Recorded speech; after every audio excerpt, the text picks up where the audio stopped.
Om Namo Bhagavate Vasudevaya.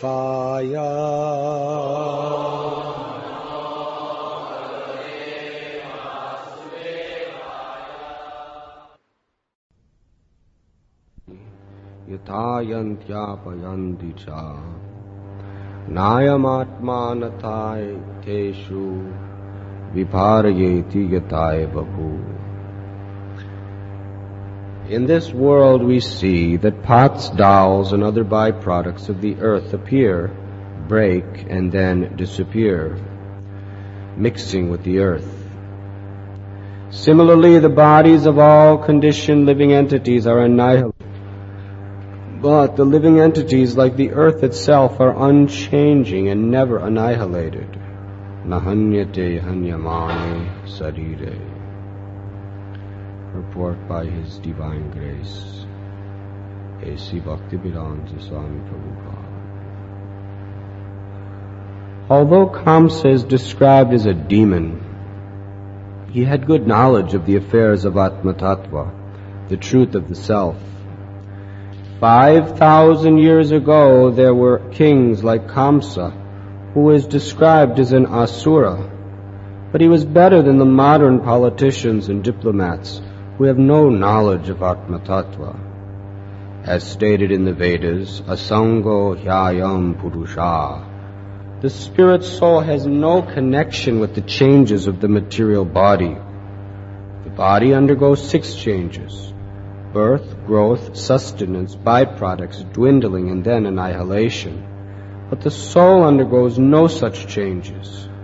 Even after the annihilation of a particular bodily form, the original source of the bodily elements does not change. The living entity enjoys the material body, which appears and disappears, but the 5 elements, earth, water, fire, air, and ether, remain the same. The example given here is that pots and dowels are produced from the earth, and when broken or destroyed, they mingle with their original ingredients. In any case, the source of supply remains the same. As already discussed, the body is made according to the desires of the soul. The soul desires, and thus the body is formed. Krishna therefore says in Bhagavad Gita, Ishvara sarva bhutanam hrideshe arjuna tishtati brahmayan sarva bhutani yantrarudhani mayaya. The Supreme Lord is situated in everyone's heart, O Arjuna, and He is directing the wanderings of all living entities, who are seated as on a machine made of material energy. Neither the Supersoul, Paramatma, nor the individual soul changes its original spiritual identity. The Atma does not undergo birth, death, or changes like the body. Therefore, a Vedic aphorism says, Asango hyayam purusha.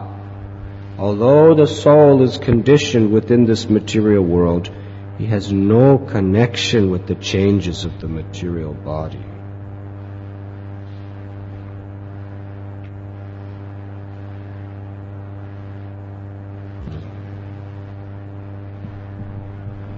He is revealing to us, through his purport, something that is very important for us to understand. In the first and second chapters of his purports to the Bhagavad Gita, he is explaining the difference between the body and the soul, with many examples to convince our intelligence that we are not this body. Now, after one completely becomes learned and realized in Bhagavad Gita, it is at that time that it is appropriate to start the study of the Srimad Bhagavatam. And one carefully begins from the first verse, Janmadyasya yato nayad itaratashtetesha vigyashvarat. And very gradually, under the supervision of a bona fide guru, one studies Bhagavatam. The first chapter is compared to the feet of the Lord.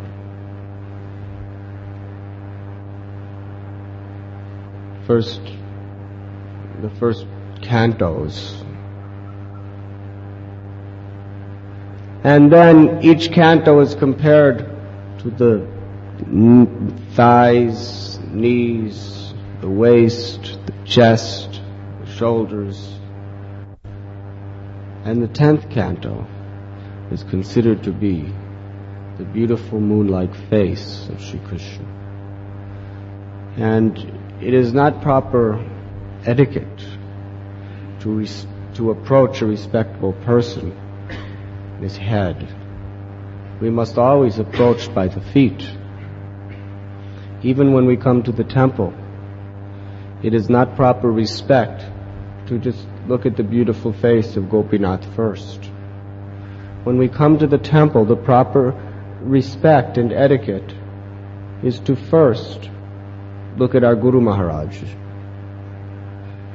but not look at him in the face, but look at his lotus feet. And then from his feet, with humility, our vision gradually approaches his benevolent and compassionate face. And then we approach Lord Nityananda in the same way, Lord Gauranga in the same way. Then Srimati Radharani, meditating first on her lotus feet, offering our obeisances and prayers to her lotus feet, and gradually approaching her beautiful, smiling, compassionate face. And then we approach the lotus feet of Krishna in the same way. This is the proper way that we should come into the temple each time we come into the temple. And the Srimad Bhagavatam is none different than Krishna. The Srimad Bhagavatam is Murti of Krishna in the form of words. That is why, in order to give this idea, which is truth to the people, we have made in our temple a very beautiful altar, which is especially and exclusively for the worship of the Srimad Bhagavatam. We have built a very beautiful Shringasan for the Bhagavatam. Prabhupada explained to us that the Srimad Bhagavatam, these books, are deities, and they could be worshipped. You can offer arti, you can offer food, you can do everything to the Bhagavatam, because the Bhagavatam is non-different than Krishna himself. And we must approach the Srimad Bhagavatam with this type of respect. We first approach the lotus feet, and then gradually we go upward. Bhaktisiddhanta Saraswati Thakur, when he went to Vrindavan, everyone was very anxious to see the smiling face of Sri Krishna by hearing Ras Leela. But he simply kept everyone's attention at the feet of Krishna. For 1 month he spoke on the first verse to teach people a lesson that it is very important not to become proud and think we can jump into higher realizations before we understand, not just intellectually, but before we really absorb and realize the basic principles of Krishna consciousness. So here we find Srila Prabhupada. He came to the West. He had the first canto of Bhagavatam translated with purports. And then he translated for the world the Bhagavad Gita as it is. And at the very beginning of Gita, he is describing the difference between the body and soul, trying to convince us we are not this body, trying to convince us to give up the sense enjoyment that only pertains to the body. He translated the second canto, third canto, fourth canto, fifth canto, sixth canto, seventh canto, eighth canto, ninth canto. Then he translated the entire Adi Lila, Madhya Lila, and Anti Lila of Chaitanya Charitamrita, the Bhakti Rasamrita Sindhu, Ishopanishad. And finally, at the very end of his Lila on earth, he was translating the 10th canto of Srimad Bhagavatam. And here we find in his purport the same exact explanations as we find in the beginning of the Bhagavad Gita, that you're not this body. The difference between body and soul, with all sorts of philosophical ways to convince our mind of this truth. It is for this reason that Srila Prabhupada's books are so glorious and illustrious in this age of Kali Yuga.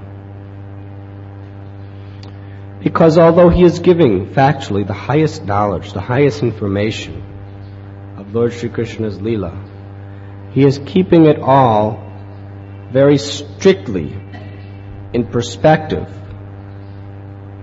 of the basic principles of the Bhagavad Gita's philosophy. Therefore, a person can read any of his books from any place and not be bewildered. Srila Prabhupada was very much stressing how one must very carefully study Bhagavatam. In fact, Shukadev Goswami describes in Bhagavatam that one who jumps into the 10th canto studying Ras Lila without first realizing the preliminary truths, such person, he is performing an act which is more deadly than drinking poison. So Srila Prabhupada, he wrote these books, and after writing them, they were published by the tens of the thousands. They were published, and he told his disciples to distribute them. And when you're distributing to people in the streets, when you're distributing to people in the airports, very few of those people, especially in the Western countries, have gone through Bhagavad Gita in the first 9 cantos. So the devotees were actually feeling that perhaps they were doing some mistake by distributing his books. 9th, 8th canto, 7th canto, 10th canto, 9th canto. How is this possible, Srila Prabhupada? How will they understand? He said, they cannot understand the Bhagavatam, but I have made my translations in such a way that any place you pick up my Bhagavatam, you'll learn Bhagavad Gita.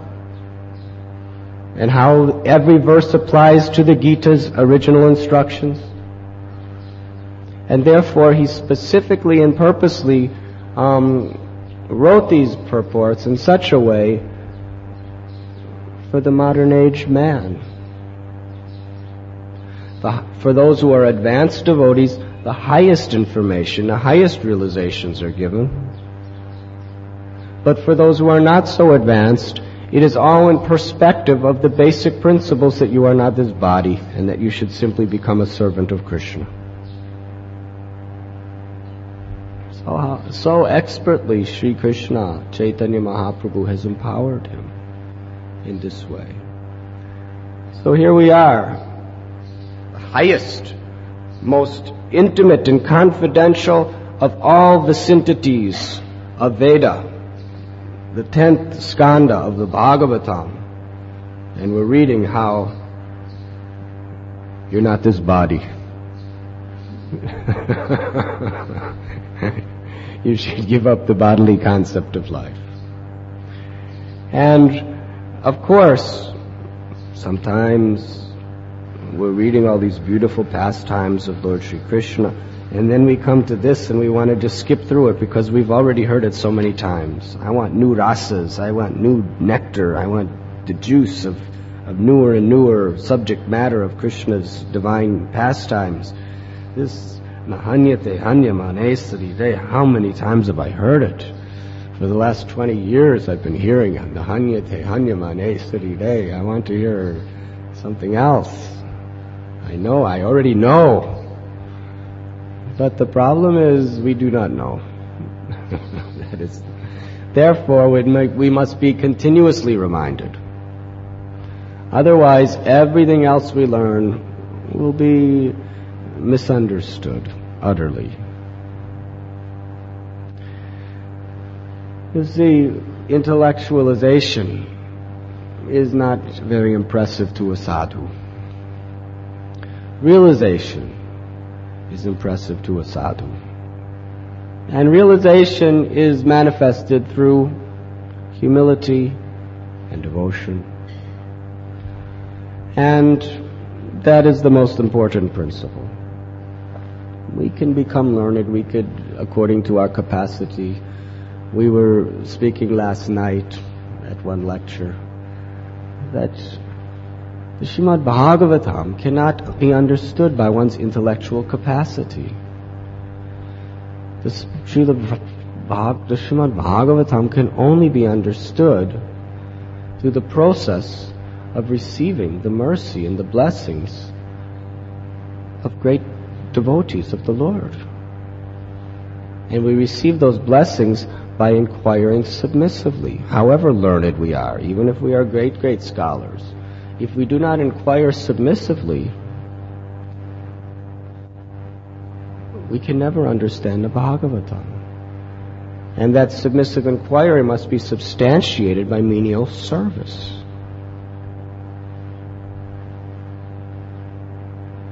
Even in our own Hare Krishna movement, Srila Prabhupada was actually a very good scholar, but Bhakti Vedanta. Vedanta means the end of knowledge, but what is the end of knowledge? Bhakti.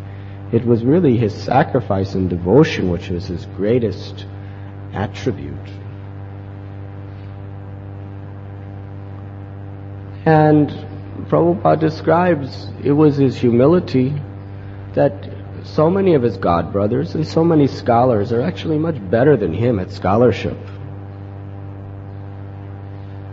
And some of his disciples, who had big, big degrees at Yale University, Harvard University, in Sanskrit, they became devotees. They studied under him, and they were at the same time studying very scrutinizingly all of these academic subjects in regard to the Vedas, and they felt that they were more learned than Prabhupada. And from an academic point of view, perhaps they were. And because of this, they could not be submissive before him. They were thinking that my academic understanding of Sanskrit grammar is superior to my guru's. So therefore their humble service attitude was spoiled by this conception. And ultimately, out of pride, they left their Gurudev, thinking, I know what you are teaching is too preliminary for someone as advanced in Vedantic study, for like somebody like me. So what happened to those people? Many of them just fell down completely into materialistic life. Most of them did. They became professors at universities. No devotion. That was definitely a bhakta. And others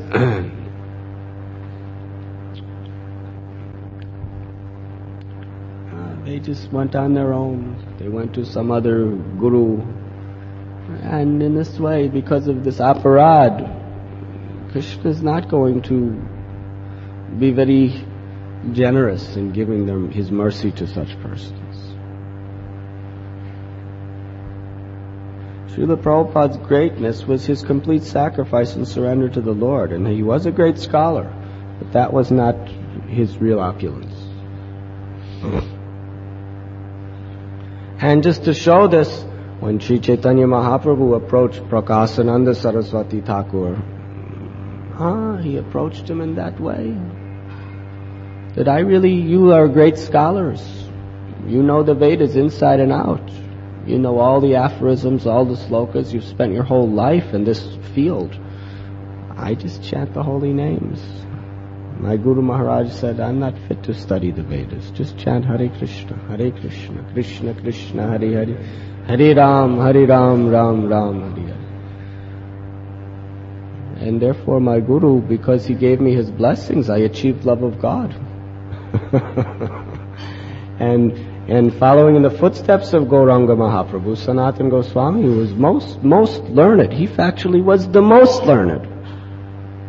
It doesn't mean that being learned is a curse. Being learned is a benediction only if it's situated on the foundation of humility. Otherwise, it is a curse. Janmaishvarya Shruti Shibir Edamanam Avapuman. Queen Kunti said, good education, high birth, physical beauty, good parentage, strength, all these opulences, they're curses if you become proud. But if they are built on the foundation of humility, they are great opulences. Sanatana Goswami was most learned, most erudite, highly agitated and academic. But when he approached Gauranga Mahaprabhu, he did not say, I am a very learned scholar. Could you give me something more than I already know? He didn't say like that. He said, I don't know anything. All this scholarship is there's no realization. There's no substance. I can cite any shastra, but I don't even know who I am. I'm still addicted to the senses and the mind.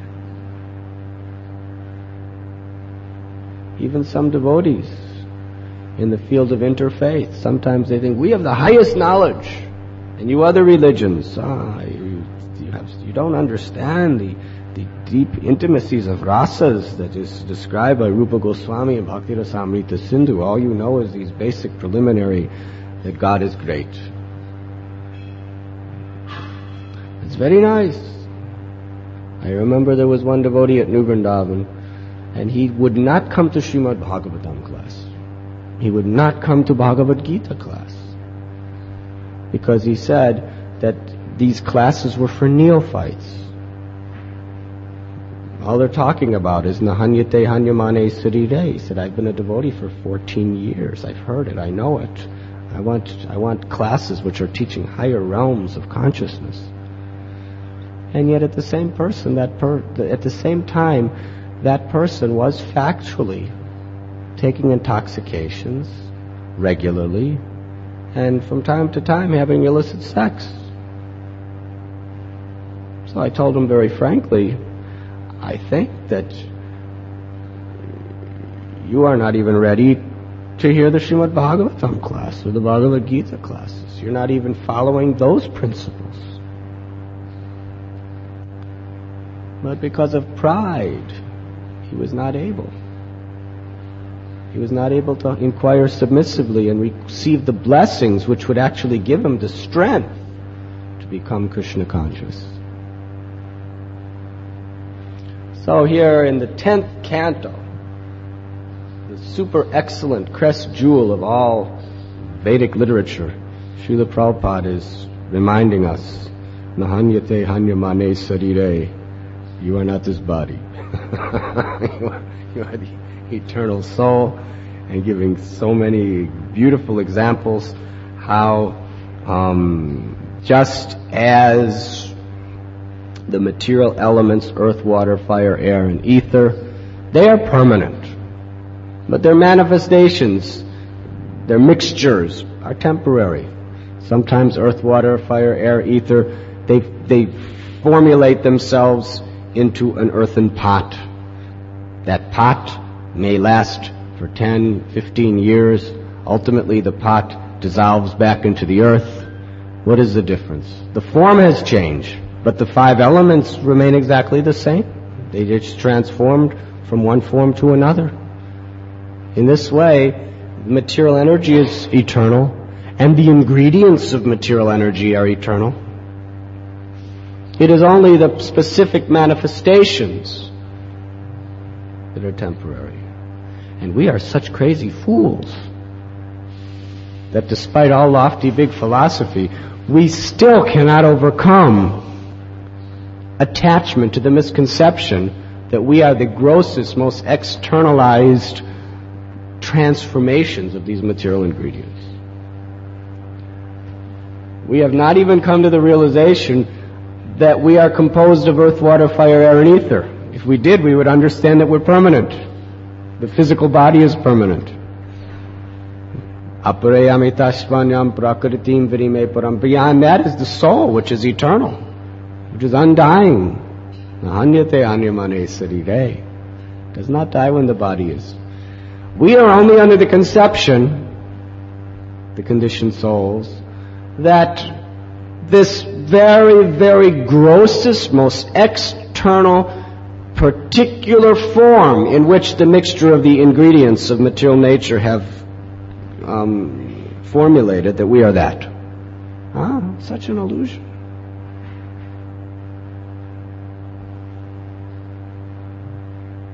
And we are reading here this morning a wonderful thing. In this world, how many people even consider that they are not this body? The materialists never consider it. And of all the great religions of the world, there's hardly a person that really seriously considers that they're not this body. Most people, their religion is they speak some philosophy, they hear some pravachan, they go to the temple, the church, the synagogue, the mosque, they do their puja. But they never really grasp the idea that I'm not this body and live according to that principle. But here we find Kamsa. Kamsa was an asura, but he knew this very well. Obviously, he was not realized in the subject. But intellectually, he was a very great scholar of the Vedas. Intellectually, as we're going to read in the next few verses, his preaching is exactly non-different than the acharyas of the Gaudiya Vaishnava Sampradaya.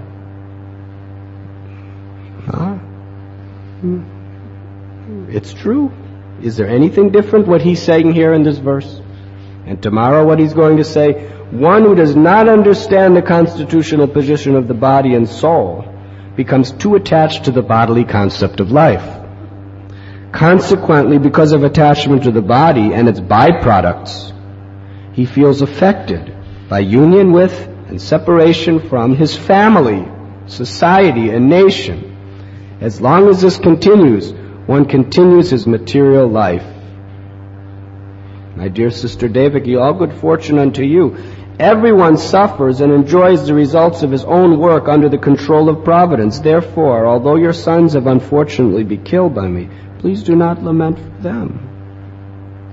In the bodily conception of life, one remains in darkness, without self-realization, thinking, I am being killed, I have killed my enemies. As long as a foolish person thus considers the self to be the killer or the killed, he continues to be responsible for material obligations, and consequently he suffers the reactions of happiness and distress. Now these verses,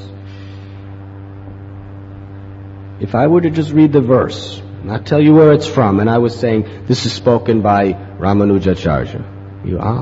Yes, of course. This is spoken by Madhva. Yes, Madhva, he is speaking very nice philosophy. This is spoken by Rupa Goswami. Yes, of course, Rupa Goswami is teaching us this very pure knowledge. I were to give any of the names of the acharyas to these verses, you would accept, yes, this is their philosophy. This is what they are teaching. But I will inform you that this is spoken by Kamsa, the enemy of God, the persecutor of the Vaishnavas. How is it possible? He has great academic knowledge, but he has one thing missing: the humble spirit of service. The whole purpose of all this knowledge is to bring us to the point of devotional service. unless we apply that principle of humble devotional service to our life, all our knowledge is like the jewel on the head of a serpent. Looks very beautiful, but what is the use? Actually, jewel on head of serpent makes the serpent more dangerous, because he's so beautiful and attractive that we think, oh, very nice, I want to be with this serpent because he has a nice jewel. But the fact is, he's just as venomous, as envious as a serpent without a jewel. So therefore, here Kamsa, he's appearing to be a very great sadhu. He's speaking a nice pravachan here. But his life is a different thing. He has not adopted the humble spirit of service. Nasta prayeshu bhadreshu nityam bhagavati sevaya bhagavati uttama shloke bhaktir bhavati naishtaki. Shushushro shuddhanasya vasudeva kataruchi syanmahat sevaya vipra punjatyatana sevana. That by serving the great souls, the taste for really hearing the Srimad Bhagavatam awakens in our heart. This is the principle. We must simultaneously hear and chant in the mood of devotional service. That was Kamsa's one defect. He had all the information, he had all the intellectual, philosophical prowess, but he did not have the service attitude. And therefore, nobody cares about Kamsa. Nobody quotes Kamsa.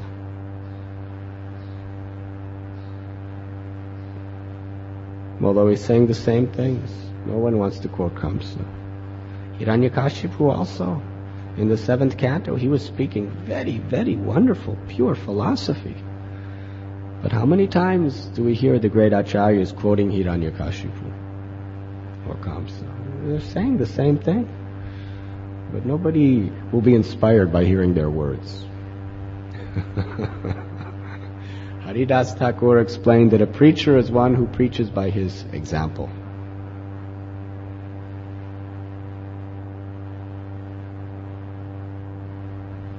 And therefore the difference between a demon and a devotee is a devotee always has his senses under the control of the devotional service of the Lord. The yogis and the jnanis, they also oftentimes have their senses under control. They do not indulge in any types of sinful activities or sense gratification in the gross forms. But they are not putting their senses under the control of Krishna through devotional service. That is the difference between a devotee and all other classes of men.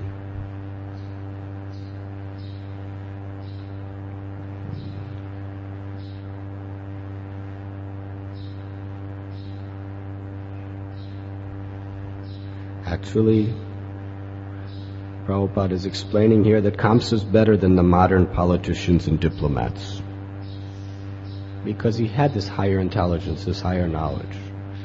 And because of that, he was so fortunate, he was directly punched in the head by Krishna. The modern politicians are just kicked in the head by Maya.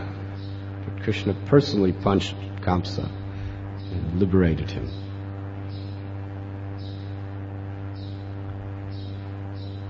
So that is his special qualification. Is there any questions? Prabhupada explains that he was Krishna conscious. Not only did he understand the philosophy very well intellectually, but he was also constantly thinking of Krishna. Probably more than any of us. He was out of fear. He was constantly thinking of Krishna. His whole life was centered around killing Krishna. But this is not favorable for devotional service. It's unfavorable devotion. It's unfavorable Krishna consciousness. So Srila Prabhupada explains, if Kamsa, because he was always thinking of Krishna in such an unfavorable, envious, revengeful way, what to speak of a devotee who thinks of Krishna with love? What will be his destination?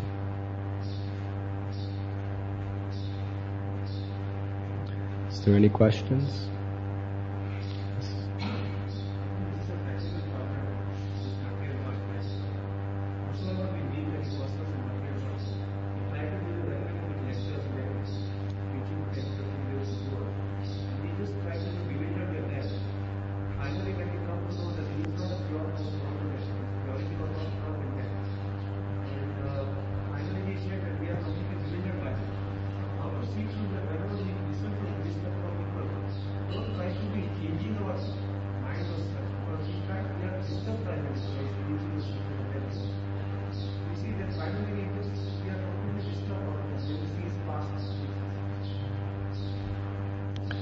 Even if a person is not completely pure, if a person is honestly striving to be pure, then we can offer all respects, and we can even receive shelter from such a devotee. But a person who is a cheater, a person who is giving his own opinions, who is not humbling himself before a disciplic line of great acharyas, who is not by honest means really striving and struggling to become what he is preaching, such a person is an honorable devotee. He is a true sadhu. Not every sadhu is a pure devotee of the Lord. Just like our Guru Maharaj asked all of us to preach. He didn't say you must become a pure devotee before you preach. He said you preach in a mood of just humbly serving me and striving and struggling to follow my instructions, and whoever hears from you will be infinitely benefited. So that humble spirit of really striving to be the servant of the servant, if someone has that attitude, and he's really, by all means, living a life of pursuance of the highest principles of purity, then we should have great respect and honor for such a person. But if a person accepts the position of a Paramhamsa and a great devotee of the Lord, and such a person is not repeating, he's giving his own interpretations, his own opinions, he's not humbly representing the disciplic lines. If a person is engaged in illicit activities, without really even endeavoring to thinking that it's all right, I am very great, and such a person, we should understand, that association is absolutely contrary to our spiritual interests. Therefore, we should seek out the association of sincere devotees of the Lord. It's like here at the temple. These devotees are very sincere. They may or may not be cent% pure Paramhamsas. I am not to judge. You are not to judge. But they are sincerely struggling and striving to be a servant of their Gurudev. And they are simply humbly repeating his message. We can find shelter at the lotus feet of these devotees. So if there are so many counterfeit 500 rupee notes, but the fact that there's counterfeit must mean that there also is real. So however many counterfeits we may have been exposed to in our life, we should not just decide, well, forget 500 rupee notes. We should be looking for the real one.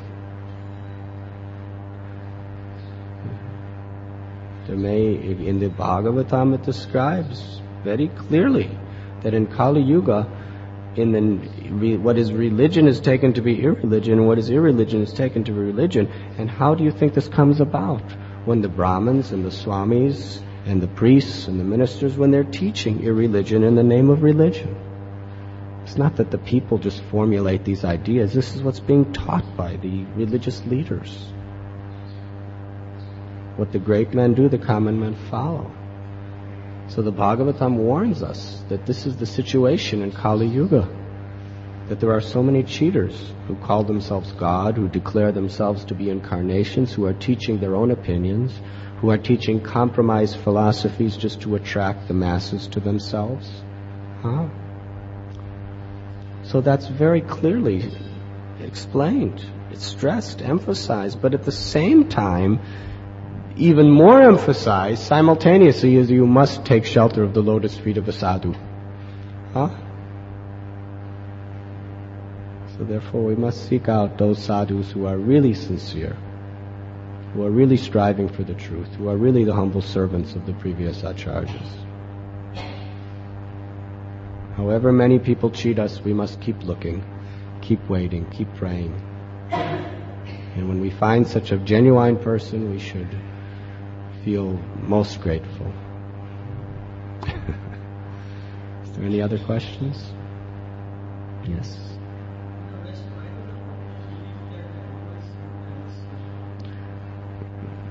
There are so many popular beliefs in the West.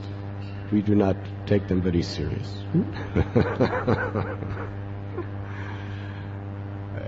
It's also a popular belief that if you do not have sufficient sex, you cannot be healthy. In fact, there's a man living right next to us here that has written many books in this regard about the importance of proper sex life. And when I was in the Delhi airport just a few days ago, on display, right, as you're going into the security, there was on display a book table, and the display book was called The Joy of Sex. This is a popular belief. So there are so many popular beliefs. But what is the source of these popular beliefs? Sense gratification. Intellectual people are very dangerous in this regard. Simple people, they cannot do so much harm. But intellectual people, they use their good, highly learned intelligence, their philosophical capacity to justify their own sinful desires in the name of God, in the name of socialism, in the name of communism, in the name of capitalism, in the name of religion. And they're very expert. They can write volumes and volumes and volumes and volumes of books with the most decorative vocabulary just to prove to themselves and to others that you can enjoy no harm. Huh? There is no scriptural evidence anywhere in any Western or Eastern scripture that the animal has no soul. But people like to eat animals. So, when they're challenged, why are you killing? They have to have a good excuse. So they write nice books that the animals have no souls.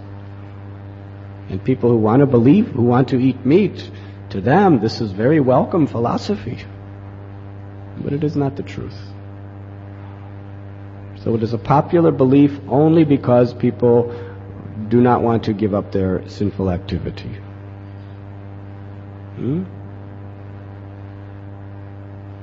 Nowhere in the New or Old Testament does it say that an animal has no soul. In fact, in the Testament it is explained that in the kingdom of God, the lambs, the lions, the deers, the birds, man, everyone lives together in love. Huh? No one's afraid of one another. That is the perfect situation.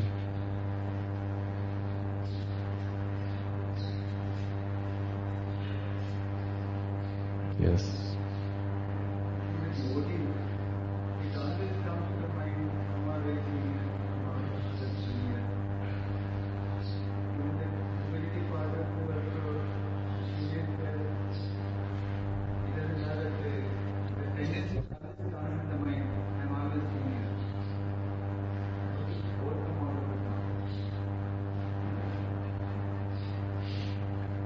So many tendencies are in our mind.